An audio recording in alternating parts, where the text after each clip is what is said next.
I welcome Gilles Jobin, a choreographer I have been known for many, many years. He is working in Geneva, and I'm very pleased and I'm looking forward because he's going to present like a premiere, a world premiere within the next edition of the Steps Festival. The title is Forza Forte, and Gilles, you're going to tell us what we can looking for. Okay. Well, Forza Forte is a duo, so it's a small piece in terms of size. It's the first duo I've been making. I did solos, I did trios, and 12 dancers, but I never worked on a duo, so it was a long time I wanted to make a duo. And also it's a piece that is quite different from my last piece, which is called Quantum, which is a piece I did after residency at CERN. It's with 6 dancers for big stages. So I wanted to get to work that was closer to me, that was easier to manage, easier to travel, and that I could also get involved physically and dance it myself. So that's why I wanted to do this duo, but there is still some connection with particle physics because already in the title, strong force Forza Forte means strong force in English, and the strong force is one of the fundamental forces of nature. And I used it as a reference to develop some movement that correspond to the rules of the strong force. Yeah. And so this strong force, I think you explained it a little bit to me at another time. Could you repeat it again? What's the force it is? Yes, well, the strong force. It's relationship. I mean, there is 4 forces, only 4 forces in nature. One is gravity, which is the only one that we feel. One is the weak force, which is responsible for atomic decay, which is complicated. Then there's electromagnetic force, which has to do with magnets and that binds things together. And the strong force is the one it's the interaction between the quarks, and the quarks is what's inside the atom. So it's really the smallest of the smallest, and it's also the strongest of all the forces.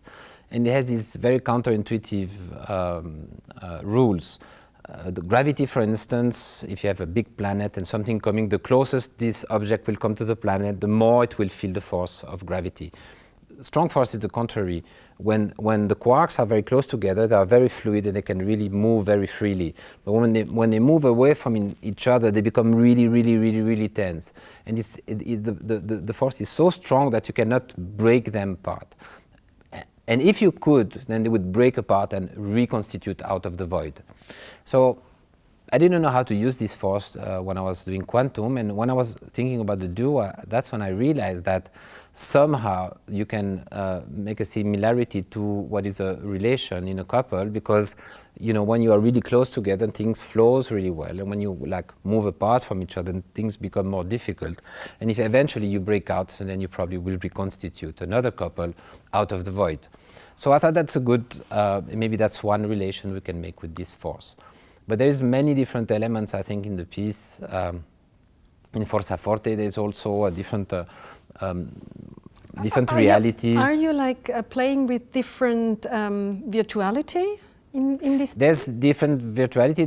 Because we open the piece with is about a 10-minute duet, which is with the virtual images, but I pilot them myself live, so you can really see the body moving. So I'm moving all the time the position of the camera.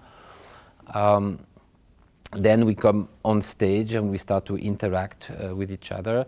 There's also one other element which I like very much, and also linked with the quarks and the strong force is one way to describe the quarks interaction is what they call chromodynamic. It's a very complex rules. I don't really understand it, but what they do, they use the analogy of the colors. So they use the 3 fundamental color, red, blue, and green, as an analogy, because when you mix the 3 colors, they become white, and there's many different, it's all the spectrum of light. So I use this to make the light of the piece. So the piece is all made with lights. They are on the floor. They all have this RGB logic. So if I put a tree on you, then you will be totally white, but in the background, everything will be in color. and you probably will have, no, not probably, you will have different shadows. You will have like a green shadow and a red shadow and a blue shadow. So it's decomposing the image. So I thought that was quite adequate for this piece, because somehow it also creates a set around us, a very colorful set, even though we are colored in white, and we have these kind of small colorful shadows. So that's another analogy. So I think there's different layers of realities in the piece. And also maybe with the costumes. What kind of costumes did you choose, and why? Well, there is, we are dressed as cowboys. We have cowboy boots, cowboy hats, cowboy shirt, and jeans at the beginning. And there's some images of the desert, some cactus from Mexico. And this came out after a tour that we did in Mexico. We were in the desert, in this desert zone near Tijuana, and all this is really beautiful, by the way. Baja California is amazing, like huge cactuses. And there is this kind of, dress up as a cowboy is like a disguise, but is also an identity. It's a popular culture identity. It's been, the cowboy figure is not American anymore. It belongs to everybody. It belongs to South Americans, to Europeans, to Russians. What does it mean for you, this cowboy symbol? Is it like It's a borrowed identity. Okay. Yeah. It's very easy. It's like you become a cowboy instantly. You just put the cowboy hat, cowboy boots, and you're a cowboy. Okay. That's it. You don't need to know about cows. You don't need about nothing. You just need to wear the outfit, and you become one. Because in the States, but not only in the States, like also here in Swiss, Germany, in the countryside, you have a lot of people that like country music. They dress as cowboy. They have those kind of country music events, and they're from Canton de Vaud or Arga, and how, why do they have, how is it that they incorporate this culture as their own when they have really no relation with it? And I thought that's interesting. So my father was a painter, an abstract geometrical painter, but he was also very fascinated by the American Indians, but also this kind of Western ambience also. So it's probably something that I have. And I think it's really about, it's a borrowed identity. I don't know if there's a specific reason. It's a creation. So when you make a creation, you never know really. Like you have kind of impulse, intention, intuitions, and then it becomes. And maybe there's an idea behind, but you don't know if this idea is going to come out. And then it's sometimes from someone from the audience that goes like, "Yeah, I got it," and like, "Yeah, wow." The idea was there. In your personal life, what relation do you have to relation? You are in a couple, you have children. So, because you were talking about this physicality of getting away from each other or being really smooth together. So is there any bridge or relationship between Forza Forte and your personal relation to a couple, or not at all? Is it like abstract or another perspective? Not really. I don't think it's, it's not illustrative and it's not narrative. So it's more just general ideas. I think what I do is suggestive. So I suggest situation, I suggest ideas, and it's a spectator that will give the meaning. So maybe it's more the spectator that would relate to their own reality looking at this. And to their own relation to relationship. Yes, because then that it comes from them, and maybe it will mean something to some spectators and something else to others. I guide them into the idea. But, again, it's not... It's a piece that has this kind of psychedelic aspect to it. It's not very complicated, I think.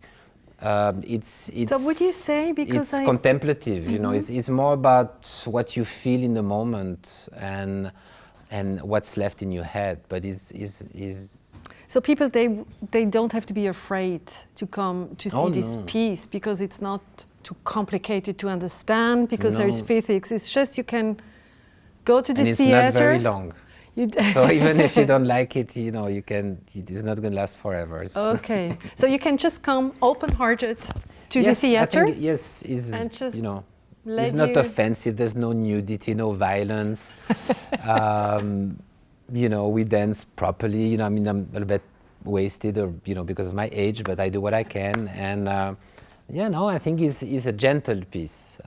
I think It's a gentle piece, but you're going back on stage as a dancer. Yes. You just mentioned it, and I think this is great. I'm very much looking forward to it, honestly. And yeah, the piece is going to tour all over Switzerland, so we are looking forward. which is amazing, by the way, and I thank you for that, because it's so rare that we get to tour so extensively in Switzerland. Is really one of the problems I think that we have in our federal system, that is so difficult to have a vision nationwide. And you know, I get the Swiss Grand Prix, so that's one aspect, to be known like nationally, and then there's this tour coming up afterward. So yeah, I'm hoping that things, you know, little by little, our dance will have more access to all the different regions. And Steps, in that sense, is very important, because it's the only touring festival, really. Well, we do hope that we can inspire all the theaters and other Swiss programmers to get back, because there used to be times where, like, the Swiss companies were touring all over Switzerland. Now it's Steps doing it, but maybe there is an inspiration. It was different people. Yeah. People have changed. Yes. They're more modern now. They look to Berlin more than to Swiss romande. But, you know, I'm sure you're going to convince the people that it's very worth to even look to Geneva to look all over Switzerland. And we might inspire them. Thank Hopefully. you very much for this Thank you, discussion, Isabella. and toi toi toi for the tour.